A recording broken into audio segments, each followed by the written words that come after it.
سن کر میں بہت زیادہ پریشان ہو گئی تھی۔ اگلے ہی دن میں اپنی امی کے گھر چلی گئی۔ میں نے دیکھا کہ وہ پھوٹ پھوٹ کر رو رہی تھی اور مسلسل ایک ہی بات کہہ رہی تھی کہ اماں جان، آپ کی وجہ سے یہ سب کچھ ہوا ہے۔ دولت کا لالچ کر کے آپ نے میری شادی ایک ایسے انسان سے کر دی تھی جسے میری ذات سے بالکل بھی محبت نہیں تھی۔ مجھے سمجھ نہیں آ رہی تھی کہ اپنی بہن کو کس طرح سے تسلیاں دوں۔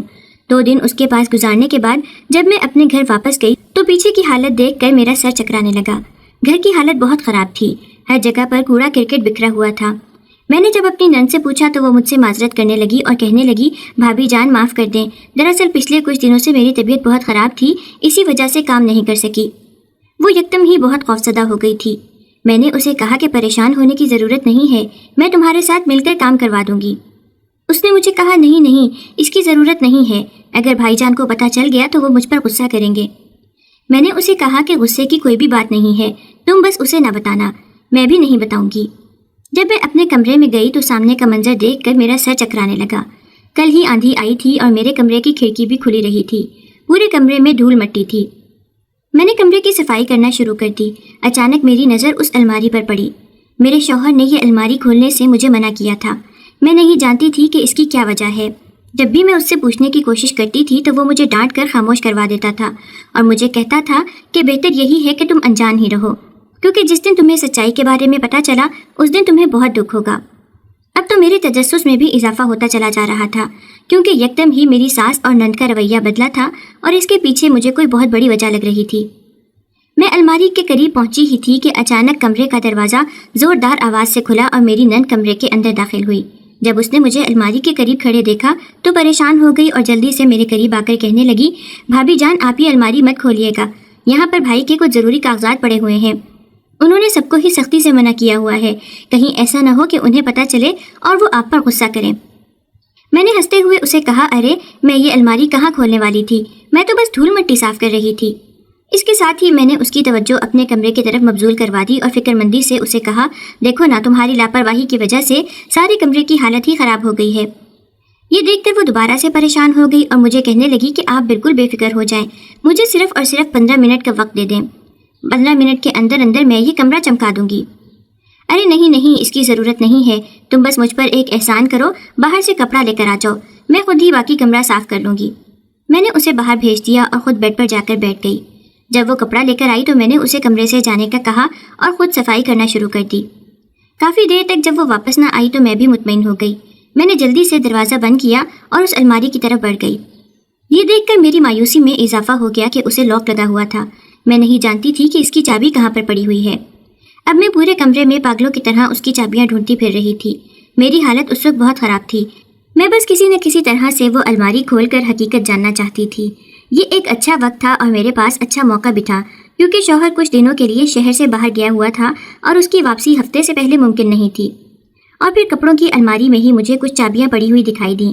میں نے جلدی سے وہ اٹھا لی اور الماری میں لگا کر چیک کرنے لگی۔ تھوڑی سی کوششوں کے بعد مجھے وہ چابی مل گئی۔ وہاں پر بہت سارے کاغذات پڑے ہوئے تھے۔ میں ان تمام کاغذات کو آگے پیچھے کر کے دیکھنے لگی، لیکن کوئی بھی ایسا نہیں تھا جو میرے کام کا تھا۔ مجھے تو ان کی سمجھ ہی نہیں آ رہی تھی۔ مایوس ہو کر میں نے وہ الماری دوبارہ سے بند کر دی اور صفائی میں مصروف ہو گئی۔ بعد میں جب اسی کو ہٹا کر میں نے صفائی کرنا چاہی تو دیکھا کہ پیچھے ایک فائل پڑی ہوئی تھی۔ وہ مجھے کافی پرکشش دکھائی دے رہی تھی۔ جلدی سے میں نے اٹھا لی اور سامنے لکھی ہوئی تحریر کو دیکھا تو ایک لمحے کے لیے مجھے یقین ہی نہیں آیا۔ میں سوچ بھی نہیں سکتی تھی کہ یہ سب کچھ بھی ممکن ہو سکتا ہے۔ میں بے یقینی کے سمندر میں غوطہ زن ہو گئی تھی۔ اسی وقت ہی دروازے پر ایک زوردار دستک ہوئی اور مجھے اپنے شوہر کی آواز سنائی دی۔ اس کے ساتھ ہی فائل میرے ہاتھوں سے چھوٹ کر گر گئی۔ اسی وقت مجھے یہ بھی احساس ہوا تھا کہ کمرے کو لاک نہیں لگایا ہوا تھا۔ دروازہ کھلا اور میرا شوہر کمرے کے اندر داخل ہو گیا، اور پھر اس کے ساتھ ہی، خبیث انسان، میری نظروں کے سامنے سے دفع ہو جاؤ، تم اس قابل بھی نہیں ہو کہ تم میرے پہلو میں بیٹھو۔ یہ الفاظ میری ساس کے تھے جو انہوں نے کچھ دن پہلے میرے شوہر کو کہے تھے۔ جب اپنے شوہر کی عزت افزائی سنی تو میری آنکھوں میں آنسو آ گئے۔ میں سوچ بھی نہیں سکتی تھی کہ کوئی میرے مجازی خدا کو اتنے سخت الفاظ بول سکتا ہے۔ اس وقت صرف میری ساس ہی نہیں بلکہ خاندان کے اور بھی بہت سارے لوگ جمع تھے۔ میرا شوہر ہمیشہ کی طرح گھر کے اندر داخل ہوا تھا اور میری ساس کے پہلو میں جا بیٹھا تھا۔ یہ دیکھ کر میری ساس کا پارا غصے سے گھوم گیا۔ میں نہیں جانتی تھی کہ وہ کس کا غصہ میرے شوہر پر اتار رہی تھی، مگر مجھے اتنا پتا تھا کہ وہ میرے شوہر کے ساتھ زیادتی کر رہی تھی۔ اس سے پہلے کہ میں کچھ کہتی میرے شوہر نے مجھے آنکھوں ہی آنکھوں میں خاموش رہنے کا اشارہ کیا اور پھر اس کے ساتھ ہی مجھے کمرے سے باہر جانے کا کہا۔ میں اپنے کمرے میں گئی اور پھوٹ پھوٹ کر رونے لگی۔ مجھے سب سے زیادہ غصہ اپنی ماں پر آ رہا تھا جنہوں نے مجھے اس جہنم میں جھونک دیا تھا۔ یہاں پر میری عزت 2 کوڑی کی بھی نہیں تھی۔ سب لوگ ہی مجھ سے ہتک آمیز لہجے میں بات کرتے تھے۔ پورا دن گدھوں کی طرح میں گھر کے کام کرتی رہتی تھی۔ اگر ذرا آرام کے لیے بیٹھ جاتی تھی تو اس پر بھی مجھے باتیں سننے کو ملتی تھیں۔ گھر میں جب کبھی شکایت لگاتی تو اماں بھی دونوں ہاتھ اٹھا کر مجھے خاموش رہنے کا کہتی۔ انہوں نے تو جیسے مجھ سے جان چھڑوائی تھی، اس کے لیے میں کبھی بھی انہیں معاف کرنے والی نہیں تھی۔ دوسری طرف میری شادی کے 1 ہی مہینے کے بعد اماں نے میری بہن کی بھی شادی کر دی اور وہ شادی دیکھنے کے لائق تھی۔ انہوں نے میری بہن کو ہر طرح کا جہیز دیا تھا۔ اس کے علاوہ اس کا بہت سارا زیور بھی بنایا گیا تھا، جبکہ میرے حصے میں سوائے اس 2 سونے کی انگوٹھیوں کے کچھ بھی نہیں آیا تھا۔ جب میری باری تھی تب اماں نے صاف صاف کہہ دیا تھا کہ وہ غریب ہیں اور ان کے پاس دینے کے لیے کچھ بھی نہیں ہے۔ تب ایک لمحے کے لیے میرے دل میں آیا تھا کہ میں اپنی اماں جان سے پوچھ ہی لوں کہ جو ابا کی پینشن آتی ہے اور جو 25 سالوں سے زمینوں کے کرائے آ رہے ہیں وہ کہاں پر جاتے ہیں؟ مگر میں جانتی تھی کہ اس پر بھی مجھے باتیں ہی سننے کو ملیں گی۔ میں خاموش ہو گئی۔ دوسری طرف میرے سسرال والوں نے بھی کوئی پیشکش نہیں کی، جس کی وجہ سے مجھے یہی لگا تھا کہ وہ اچھے لوگ ہیں۔ باقی گھر والے بھی یہی سمجھ رہے تھے۔ کوئی بھی نہیں جانتا تھا کہ میری زندگی میں ایک بہت بڑا طوفان آنے والا ہے۔ وہ دن مجھے بہت اچھے طریقے سے یاد تھا جس دن رخصت ہو کر میں اپنے سسرال گئی تھی۔ میں کمرے میں بیٹھی اپنے شوہر کے آنے کا انتظار کر رہی تھی۔ رات کے 2 بج چکے تھے لیکن ابھی تک اس کی کوئی خبر نہیں تھی۔ بیٹھ کر میری کمر اکڑ گئی تھی۔ میرے سر میں بھی شدید درد ہو گیا تھا۔ پچھلے کچھ دنوں سے اس ٹینشن کی وجہ سے میں سو نہیں پائی تھی کہ اپنے گھر والوں سے دور ہو جاؤں گی۔ اسی وقت ہی کمرے کا دروازہ کھلا اور ایک لڑکی کمرے کے اندر داخل ہوئی۔ اس نے ایک ماڈرن لباس پہنا ہوا تھا اور چہرے کے نقوش بھی تنے ہوئے تھے۔ اسے دیکھ کر میں نے شکر کا کلمہ پڑھا۔ میں نے اسے کہا کہ مجھے شدید پیاس لگ رہی ہے، کیا مجھے پانی کا ایک گلاس مل سکتا ہے؟ میری بات سن کر وہ تیزی سے چلتی ہوئی میرے پاس آئی اور میرا منہ دبوچتے ہوئے غصے سے کہنے لگی، میں تمہارے باپ کی نوکر نہیں ہوں جو تمہارے کام کرتی پھروں گی۔ میں تمہیں صرف اور صرف تمہاری اوقات یاد دلانے کے لیے آئی ہوں۔ اس کے بعد اس نے میرا ہاتھ پکڑا اور مجھے اٹھا کر کچن میں لے گئی۔ میں اس سب کے لیے بالکل بھی تیار نہیں تھی۔ سامنے ہی کچھ سبزیاں پڑی ہوئی تھیں۔ فریج سے جا کر اس نے انڈے نکالے اور میرے حوالے کرتے ہوئے کہا، جلدی سے مجھے اچھا سا آملیٹ بنا کر دو، مجھے گوشت سے الرجی ہے، کوئی اور چیز کھانے کا دل نہیں کر رہا، میری طبیعت شدید خراب ہو رہی ہے۔ 2 ٹوک انداز میں اس نے مجھ سے یہ بات اس طرح سے کی، یوں لگ رہا تھا جیسے وہ انکار سننے کی حالت میں ہی نہ ہو۔ اس سے پہلے کہ میں اسے کچھ کہتی میری ساس بھی کچن کے اندر داخل ہوئی اور میری نند کو دیکھتے ہوئے کہنے لگی، بالکل ٹھیک کر رہی ہو، پہلے ہی دن اسے اس کی اوقات یاد دلا دو تاکہ یہ ہمارے سر پر زیادہ نہ چڑھے۔ ارے امی جان، آپ بالکل بے فکر ہو جائیں، آپ دیکھیں کہ میں اس کے ساتھ کرتی کیا ہوں۔ یہ کہہ کر اس نے دوبارہ سے پیاز میرے حوالے کر دیا اور مجھے کاٹنے کے لیے بٹھا دیا۔ میری آنکھوں سے آنسو تیزی سے بہہ رہے تھے۔ وہ دونوں یہی سمجھ رہی تھیں کہ یہ کڑوا پانی ہے۔ وہ دونوں اپنی باتوں میں مگن تھیں، یوں لگ رہا تھا جیسے انہیں میری حالت سے کوئی فرق ہی نہ پڑ رہا ہو۔ میں جب یہاں پر آئی تھی تو ہزاروں خواب سجا کر آئی تھی۔ سب سے پہلے تو میرے شوہر کے حوالے سے میری سہیلیوں نے مجھے خوشگمان کیا تھا۔ انہوں نے مجھے کہا تھا کہ تم بہت خوبصورت لڑکی ہو، تمہارا شوہر تو پہلی ہی رات تمہارا دیوانہ ہو جائے گا۔ اب میں انہیں کیا بتاتی کہ پہلی رات وہ گھر پر ہی نہیں آیا تھا۔ اس بات کا راز مجھ پر کل آشکار ہوا جب میرے شوہر نے مجھے بتایا کہ اس کی ماں نے ہی اسے گھر آنے کی اجازت نہیں دی تھی۔ اس رات انہوں نے مجھ سے کھانا بھی بنوایا تھا اور اس کے علاوہ گھر کے چھوٹے موٹے کام بھی کروائے تھے۔ چونکہ اگلے دن ولیمہ نہیں تھا، اسی وجہ سے سارے رشتہ دار آج ہی چلے گئے تھے۔ میری شادی بہت ہی مزاحیہ خیز انداز میں ہوئی تھی اور اس کا انجام بہت ہی خوفناک نکلا تھا۔ میں اندازہ نہیں لگا سکتی تھی کہ کبھی اس طرح کی تکلیف سہنے کا بھی موقع ملے گا۔ اگلی صبح باقی لوگوں کے لیے جتنی روشن تھی میرے لیے اتنی ہی سیاہ تھی۔ چونکہ سردیوں کے دن چل رہے تھے، پچھلے کچھ دنوں سے مسلسل دھوپ نہیں نکلی تھی۔ آج بہت پیاری دھوپ نکلی ہوئی تھی۔ ساس اور نند صحن میں بیٹھے کینو چھیل کر کھا رہے تھے۔ قریب ہی میرا شوہر بیٹھا ہوا تھا جو سبزی کاٹ رہا تھا۔ اس کی یہ حالت دیکھ کر مجھے غصہ آیا اور اس کے ساتھ ساتھ بے بسی کا احساس بھی ہونے لگا۔ مجھے وہاں پر کھڑا دیکھ کر میری نند ہنسنے لگی اور ہاتھ سے اشارہ کر کے مجھے اپنے پاس بلایا۔ میں نہ چاہتے ہوئے بھی اس کے قریب چلی گئی۔ اس کے بعد اس نے میرے شوہر کی طرف اشارہ کیا اور مجھے کہنے لگی، یہ تمہارا مجازی خدا ہے، معذرت کرنا، کل ہم نے اسے ایک ضروری کام سے کہیں پر بھیج دیا تھا، اسی وجہ سے یہ تمہیں وقت نہیں دے پایا، لیکن تم بے فکر ہو جاؤ، دوبارہ اس طرح سے کبھی بھی نہیں ہوگا۔ یہ کہہ کر وہ دوبارہ سے ہنسی اور بولی کہ تم کس طرح کی بیوی ہو جو اپنے شوہر سے کام کروا رہی ہو، جلدی سے اس سے سبزی لو اور خود کاٹنا شروع کرو۔ اور پھر اس کے بعد اس نے میرے شوہر کو کہیں باہر کام سے بھیج دیا۔ وہ دونوں ماں بیٹیاں فرعون بنی ہوئی تھیں، انہیں کسی چیز کا بھی خوف نہیں تھا۔ نہ صرف وہ میرے کردار پر وار کر رہی تھیں بلکہ اس کے ساتھ ساتھ میری ماں کی غربت کا بھی مذاق بنا رہی تھیں۔ انہوں نے مجھے کہا کہ تم اپنے اوپر ہمارا بہت بڑا احسان سمجھو جو ہم تمہیں ایک جھونپڑی سے اٹھا کر اس جگہ پر لے آئے ہیں۔ میرے جس گھر کو وہ جھونپڑی کہہ رہی تھیں وہ گھر اس سے کہیں گنا اچھا تھا۔ مسئلہ صرف یہ تھا کہ وہ گاؤں میں تھا اور یہ گھر شہر میں بنا ہوا تھا۔ ان کی باتیں سن کر ہی مجھے معلوم ہوا کہ میری 2 جٹھانیاں بھی ہیں جو کہ اپنے شوہروں کے ساتھ ہنی مون منانے کے لیے کسی دوسرے ملک گئی ہوئی تھیں۔ اب تو انہوں نے معمول بنا لیا تھا، سال کے شروع میں وہ ڈھیر سارا پیسہ جمع کرتے تھے اور سال کے آخری مہینوں میں گھومنے کے لیے نکل جاتے تھے۔ کوئی بھی انہیں روکنے ٹوکنے والا نہیں تھا، اور یہاں پر میرا ایک بیچارہ شوہر تھا جسے تھوڑے سے پیسوں کی ضرورت ہوتی تھی تو اس کے لیے بھی اسے اپنی ماں کی منتیں کرنی پڑتی تھیں کیونکہ وہ بے روزگار تھا اور کوئی کام نہیں کرتا تھا۔ ایک ہفتہ گزرا تو میں نے اپنے شوہر سے لڑائی کی۔ میں نے اسے کہا کہ تم کس طرح کے انسان ہو، اب تو تمہاری بیوی بھی اس گھر میں آ چکی ہے، تمہیں چاہیے کہ کوئی کام دھندا ڈھونڈو۔ میری بات سن کر اس نے ہاتھ اٹھا کر مجھے خاموش رہنے کا اشارہ کیا اور مجھ پر روک جماتے ہوئے کہنے لگا، بہتر ہے کہ میری بیوی بن کر رہو، میری ماں بننے کی کوشش نہ کرو، اور جہاں تک کام کرنے کا سوال ہے تو میں کسی کی مزدوری نہیں کر سکتا، مجھ سے یہ چھوٹی موٹی نوکریاں نہیں ہوتی، میں بہت جلد ہی اپنا بزنس کروں گا۔ اب کی بار میں کھلکھلا کر ہنس پڑی۔ میں نے اسے کہا کہ تمہاری جیب میں ایک پھوٹی کوڑی بھی نہیں ہے، مہینے کے شروع میں تمہاری ماں تمہیں کچھ 1000 دے دیتی ہے جس سے بمشکل تم پورا مہینہ نکالتے ہو، اس دوران کیسے تم کاروبار شروع کر سکتے ہو؟ اس کا چہرہ یکدم ہی غصے سے لال ہو گیا، صاف ظاہر ہو رہا تھا کہ وہ اپنے اوپر قابو پانے کی کوشش کر رہا ہے۔ اس نے مجھے کہا کہ تمہیں کسی بھی چیز کے بارے میں پتہ نہیں ہے، اس لیے بہتر یہی ہے کہ تم خاموش ہی رہو، تھوڑے ہی دنوں کے بعد تم پر سارے راز آشکار ہو جائیں گے۔ میں نے دیکھا کہ میرے شوہر کی حالت کافی خراب تھی، وہ اچھا خاصا دبلا پتلا تھا، اس کی آنکھوں کے گرد حلقے پڑے ہوئے تھے اور یہ کم سونے کی وجہ سے تھا۔ جب بھی وہ تھوڑی دیر کے لیے آرام کرنے لیٹتا تھا کوئی نہ کوئی میرے کمرے میں آ جاتا تھا اور اسے اٹھا کر فوراً اپنے ساتھ لے جاتا تھا۔ مجھے اپنی فکر نہیں تھی، سب سے زیادہ فکر تو مجھے اپنے شوہر کی تھی۔ بلا شبہ اس انسان کے ساتھ میری پسند کی شادی نہیں ہوئی تھی، مگر اس کے ساتھ رشتہ ہی ایسا تھا کہ اس کی تکلیف پر میں بھی تڑپ اٹھتی تھی اور اس کی خوشی میں خوش ہو جاتی تھی۔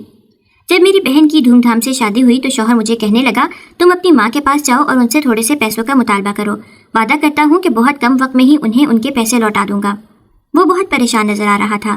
میں نے اس سے وجہ نہیں پوچھی اور خاموشی سے اپنی ماں کے گھر چل پڑی، کیونکہ مجھے لگتا تھا کہ اس بار اماں مجھے انکار نہیں کر پائیں گی۔ جب میں وہاں گئی تو اماں نے بہت ہی جوش سے میرا استقبال کیا۔ میں نے دیکھا کہ میری بہن بھی اپنے شوہر کے ساتھ وہاں پر ہی بیٹھی ہوئی تھی۔ وہ سر سے پاؤں تک زیور میں لدی ہوئی تھی، اس کے مقابلے میں میری حالت قابل رحم تھی۔ میں نے سردیوں میں بھی کاٹن کا سادہ سا سوٹ پہن رکھا تھا جس کے اوپر ایک پتلی سی سویٹر تھی، جبکہ اس نے ایک برانڈ کا جوڑا پہن رکھا تھا۔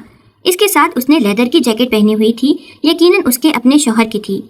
مجھے دیکھ کر اس کا شوہر اٹھ کھڑا ہوا اور مجھے سلام کرنے لگا۔ میں نے مسکراتے ہوئے جواب دیا اور اس کا حال پوچھا۔ اس دوران میں اپنے چہرے پر مسلسل کسی کی نظروں کی تپش محسوس کر رہی تھی۔ جب میں نے نگاہ پھیر کر دیکھا تو میری بہن بہت ہی عجیب و غریب نظروں سے میری طرف دیکھ رہی تھی۔ اسے دیکھ کر چند لمحوں کے لیے تو مجھے خوف محسوس ہونے لگا۔ اس کی نگاہوں کا جو مطلب تھا اسے جان کر میں خود شرمندہ ہو گئی اور سوچنے لگی کہ یہ کس طرح کی عورت ہے جو مجھ پر شک کر رہی ہے۔ اس کی اس حرکت کی حقیقت بھی تھوڑی ہی دیر بعد مجھے عیاں ہو گئی۔ جب وہ لوگ وہاں سے گئے تو اماں جلدی سے میرے پاس آئیں اور پریشانی سے کہنے لگی، تمہیں پتہ نہیں ہے کہ اس کا شوہر کتنا بے غیرت انسان ہے۔ میں نے بے یقینی سے ان کے چہرے کی طرف دیکھا تھا، کیونکہ تھوڑی دیر پہلے تک وہ اپنے داماد سے ہنس ہنس کر باتیں کر رہی تھیں اور اس کی تعریفوں میں زمین آسمان کے قلابے ملا رہی تھیں، مگر اس کے جانے کے فوراً بعد ہی وہ اس کی چغلیاں کرنے لگی تھیں۔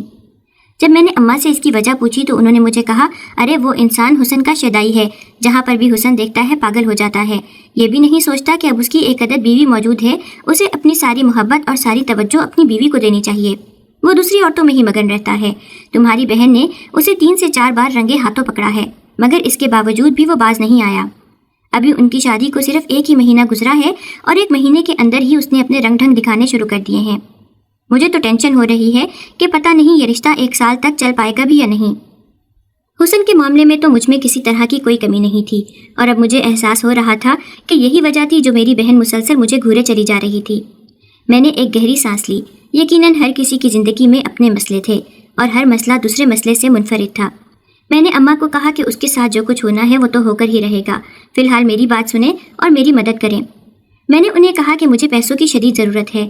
ابھی میں نے اپنی بات مکمل ہی نہیں کی تھی کہ وہ اپنا سینہ مسلنے لگی اور کہنے لگی، بیٹا میں پہلے ہی بہت تکلیف میں ہوں، میں نے بہت سارے لوگوں کا ادھار لے رکھا ہے، میں نے کسی طرح سے انہیں پیسے واپس کرنے ہیں، میرے پاس صرف اور صرف 1 مہینے کا وقت ہے، اگر مہینے کے اندر میں نے انہیں ادھار نہیں دیا تو مجھے اپنی زمینیں بیچنی پڑیں گی، اور تم بہت اچھی طرح سے جانتی ہو کہ ان زمینوں کے بغیر ہمارا گزارا ممکن نہیں ہے۔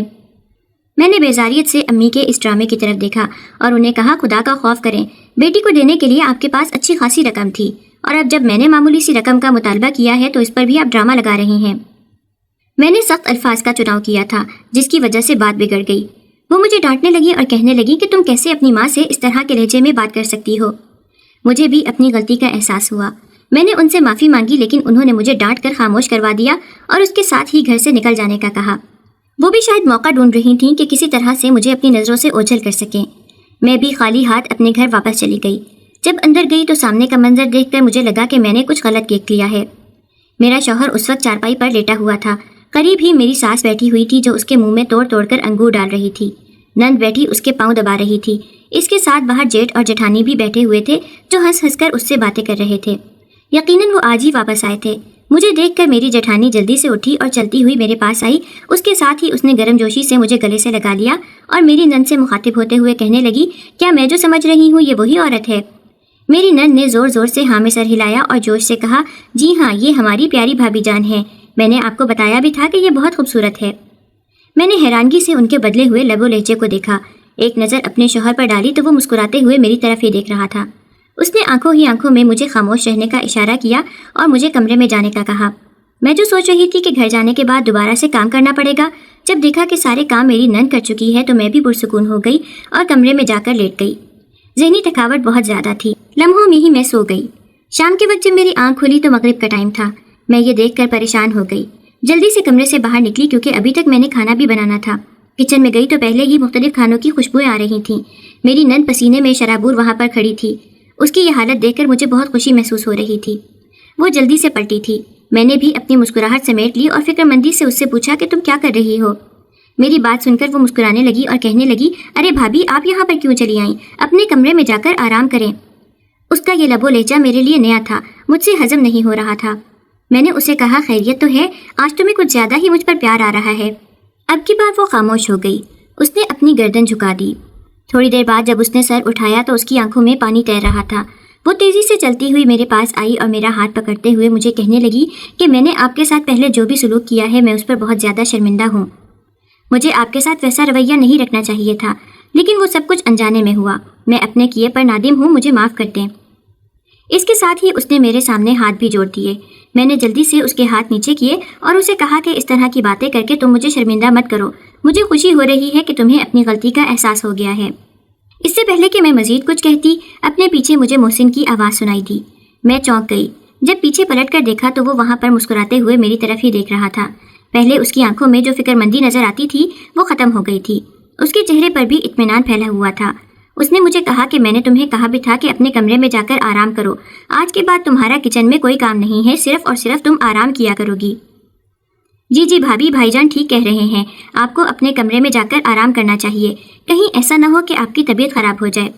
یہ کہہ کر وہ دوبارہ سے کاموں میں مگن ہو گئی۔ میرے لیے یہ سب کچھ مختلف تھا، مجھ سے ہضم بھی نہیں ہو رہا تھا۔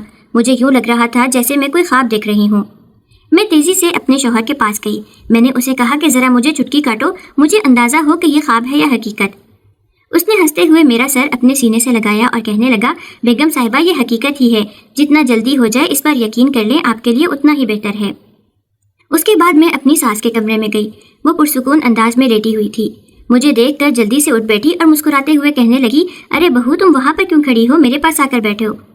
اس کے لہجے میں بھی شیرینی تھی۔ میں ہچکچاتے ہوئے اس کے قریب جا کر بیٹھ گئی۔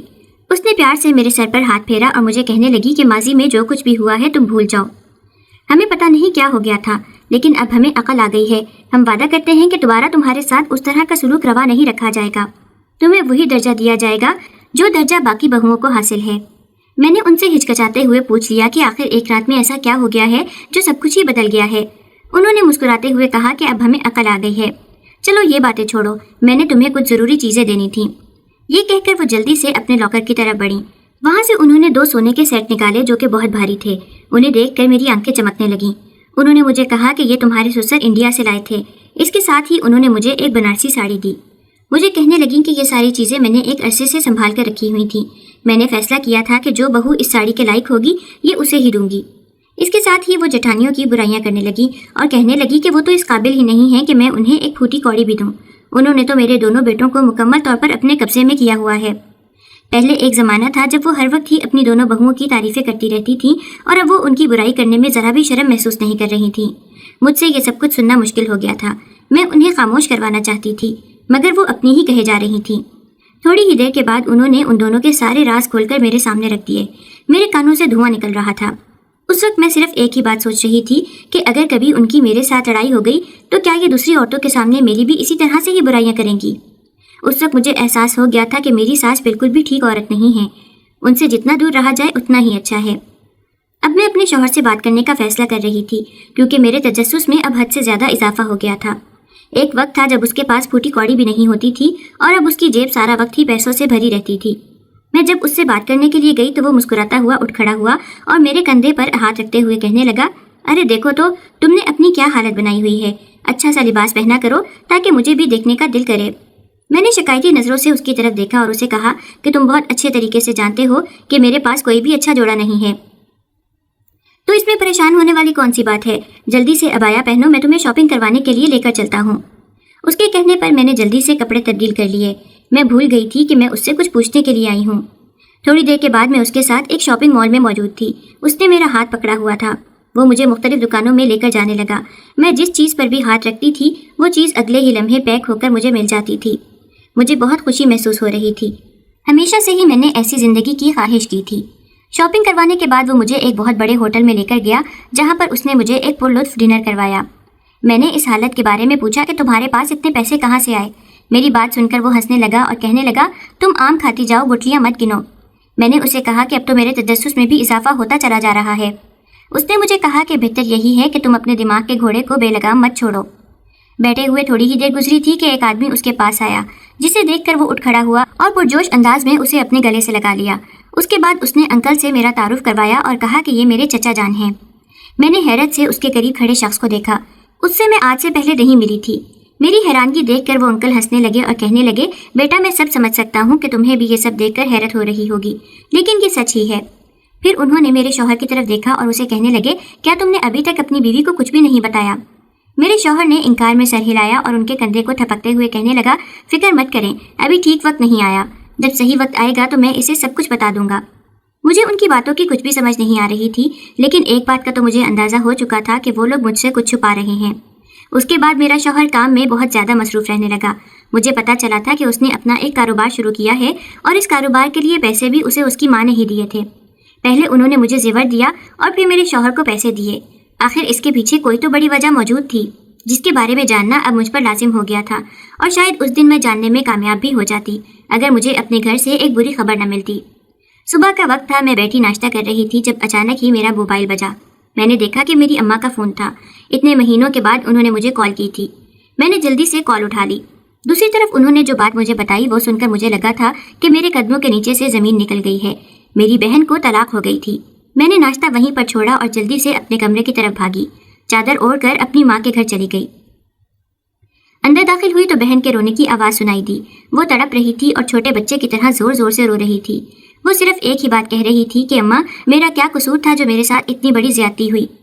میں تیزی سے اس کے پاس گئی۔ مجھے دیکھ کر وہ اٹھ کھڑی ہوئی اور زور سے مجھ سے گلے ملتے ہوئے کہنے لگی، مجھے معاف کر دو، میں نے تمہارا حق کھایا تھا اور دیکھو کہ وہ سب کچھ مجھے ہضم نہیں ہوا۔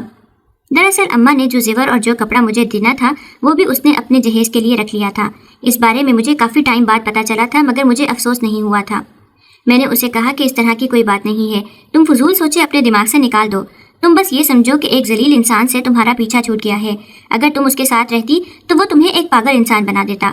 تم شکر ادا کرو کہ تم نفسیاتی بننے سے بچ گئی ہو۔ اس نے مجھے روتے ہوئے کہا کہ میں ایک طلاق یافتہ ہوں، میری معاشرے میں کوئی بھی عزت نہیں ہے، لوگ مجھ پر ہی الزام لگائیں گے اور تھو تھو کریں گے۔ میں نے اس سے کہا کہ یہ صرف اور صرف تمہاری غلط فہمی ہے، ایسا کچھ بھی نہیں ہوگا۔ جب تک میں زندہ ہوں تب تک میں کسی کو بھی یہ اجازت نہیں دوں گی کہ وہ تمہیں تکلیف پہنچائے۔ چند دن میں امی کے گھر میں ہی رہی اور پھر اس کے بعد میں دوبارہ سے اپنے سسرال لوٹ گئی، اور اس دن میرا شوہر گھر پر نہیں تھا۔ میرے پاس موقع تھا کہ میں الماری چیک کروں، اور پھر جو فائل مجھے دیکھنے کو ملی اور اس پر جو تحریر میں نے پڑھی، اس کے بعد تو چند لمحوں کے لیے میرا دماغ کچھ سوچنے سمجھنے کے قابل ہی نہیں رہا۔ اسی وقت میرا شوہر کمرے کے اندر داخل ہو گیا۔ جب اس نے میرے ہاتھ میں وہ فائل دیکھی تو وہ مسکرانے لگا اور کہنے لگا کہ مجھے پتا تھا کہ تم اس کے پاس پہنچنے میں کامیاب ہو جاؤ گی۔